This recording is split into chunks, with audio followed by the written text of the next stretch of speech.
हम मीनू झा उपस्थित छी एकटा पावनिक गीत लऽ कऽ। तऽ सुनू ई पावनिके गीत। नीक लागत तऽ लाइक जरूर करब। धन्यवाद। जय मिथिला, जय मैथिली। पावनि पूजू आजु सुहागिन, प्राणनाथ के साथ में। पावनि पूजू आजु सुहागिन, प्राणनाथ के साथ में।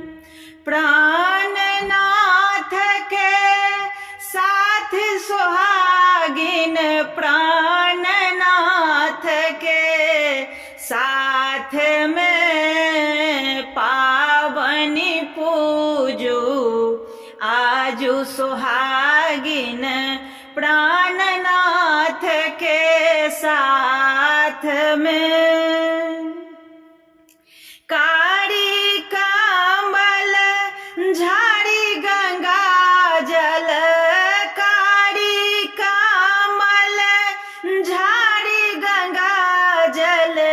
काजर सिंदूर हाथ में, काजर सिंदूर हाथ में।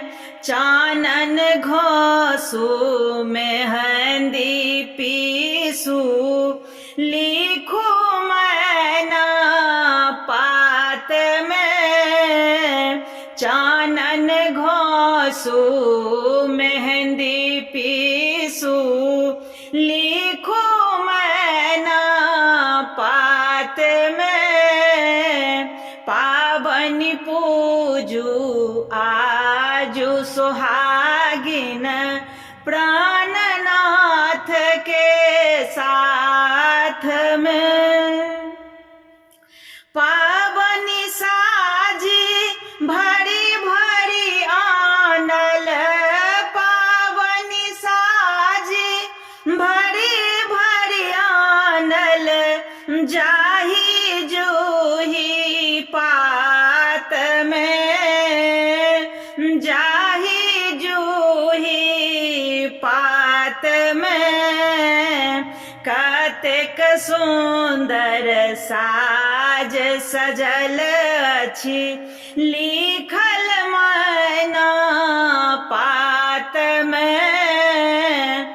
कतेक सुंदर साज सजल अछि, लिखल मैना पात में।